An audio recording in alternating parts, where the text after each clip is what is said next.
Ngayong araw guys ay mangingisda naman kami sa dagat. Tignan nyo ang dagat dito guys, napakaganda at napakadinaw. At higit sa lahat maraming isda. Tignan nyo guys, papakita ko sa inyo kung gaano kalinaw ang dagat. Gagamitin ko ang polarized sunglass na nabili ko sa online. Tignan nyo guys, parang magic, lumilinaw ang paningin ko. Nagamit ko tong sunglass. Meron kasi tong anti-reflection. Parang ito yung ginagamit sa mga one-way mirror. Kitang-kita mo talaga ang totoong linaw ng dagat, pati ang ilalim. Kasi nababawasan ang reflection ng langit. At yun na nga guys, maya-maya lang ay aalis na rin kami at magsisimula na kami mangisda. Sasakay nga pala kayo ng bangka at pupunta kami sa may malalim na parte ng dagat, doon sa maraming isda. At dito namin kukunin ang bangka dito sa may sabang. Dito nakaparking ang bangka para hindi siya abuti ng alon kapag malakas ang alon. Marami ding isda dito guys, tilapia. Pero mas gusto namin kainin ngayon ay isdang dagat. At abangan nyo guys, manghuhuli rin kami dito ng mga octopus o pogita at iba't ibang klaseng isda. At nandito na nga kami sa napakalinis at napakalinaw. At higit sa lahat, napakagandang dagat dito sa Bunot, Big Matnog, Sorsogon, lalawigan ng Bicol. Napaka-instagrammable talaga ng lugar na to. At maya-maya lang ay nagsimula na kami mangisda gamit ang bingwit. Ang pain nga pala namin dito ay hiniwa-hiwang parte ng pugita. Effective daw itong pamain kasi makunat, matagal maubos. Nandito na pala kami sa may malalim na parte ng dagat. Madilim na ang tubig, ibig sabihin malalim na, hindi na makita ang ilalim. At maya-maya lang ay nakahuli na rin kami ng isda. Hindi ko lang alam kung anong tawag sa isda na to, pero parang sapsap siya na medyo di ganong kalaparan. At mas mataba siya kaysa sa sapsap.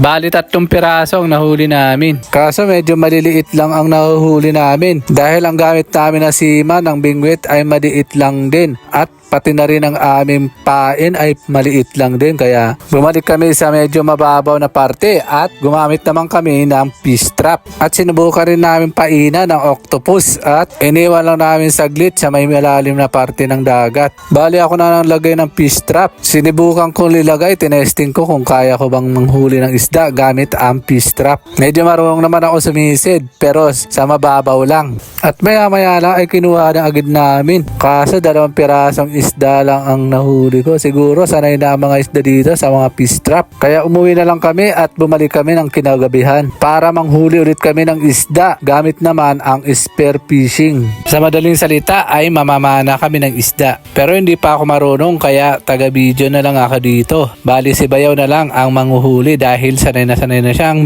mamana ng isda. Dahil matagal niya na itong trabaho. At yun na nga, nandito na kami sa medyo malalim na parte ng dagat at magsisimula na siyang sumisid. Matagal na rin siyang namamana ng isda at ito ang kanyang hanap buhay pag wala siyang trabaho. Ibinebenta niya ang kanyang mga nahuhuling isda at pag nakakatsamba siya ay kumikita siya ng malaki. At maya-maya lang ay lumusog na agad siya sa may dilim at medyo malamig na tubig ng dagat. Medyo kinabahan ako pero sabi niya sanay na raw siya sa ganung klaseng trabaho. Pero kahit medyo kinakabahan ako ay parang gusto ko rin matutong manghuli ng isda gamit ang pana. Gusto ko rin ma-experience kung ano ba ang pakiramdam pag nasa ilalim ka na ng dagat at madilim. Parang na-excited at nakakakaba ng konti. Parang adventure din ito na may thrill. Tinanong ko siya kung naka-encounter na ba siya ng pating. Sabi daw meron daw pero maliliit lang. Hindi naman daw nang gagalaw ang maliliit na pating. Basta wag mo lang sasaktan. Yung malalaki naman daw ay doon lang yun sa mga malalalim. At maya-maya lang ay nakahuli na rin siya ng isang isdang medyo malaki na. Hindi ko lang alam kung anong pangalan ng isda na to. Parang kamukha niya yung kaibigan ni Nemo sa movie na Finding Nemo. Pero ngayon nahuli na ang kaibigan ni Nemo. Kaya ang magiging title siguro ng movie ngayon ay Finding Friend of Nemo. Mali yata ang grammar ko kaya correct me if I'm wrong. Bigla ko naalala ang pangalan ng kaibigan ni Nemo. Si Doris yata yun. Kaya pwedeng maging title ay Finding Doris, the Friend of Nemo. Yes, that's crazy corny. At maya-maya lang ay nakahuli na naman kami ng isda. At kilalang kilala ko tong isda na to. Nakikita ko to sa palengke. Pero ibang-iba ang kulay niya yung nasa palengke. Ibang-iba talaga ang itsura ng fresh at ng hindi na fresh. Napakakintab ng kulay niya. Ito nga pala ang isdang dalagang bukid. Di ko lang sure kung talagang dalaga pa to. Paborito kong luto dito ay prito. At isasawsaw sa toyo na may kamatis.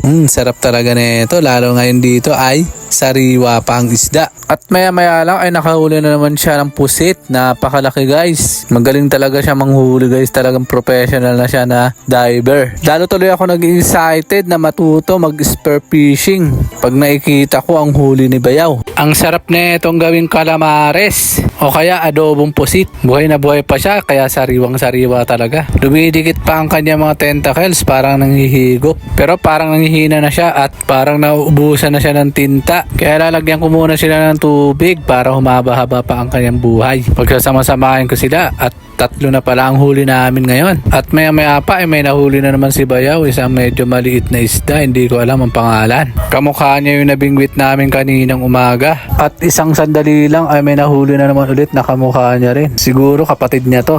At ang sumunod naman na nahuli ay ibang klaseng isda, parang may basbas siya. Mukha siyang hito sa dagat. Ayan guys, maliksi pa siya. Hindi ko alam ang pangalan na ito.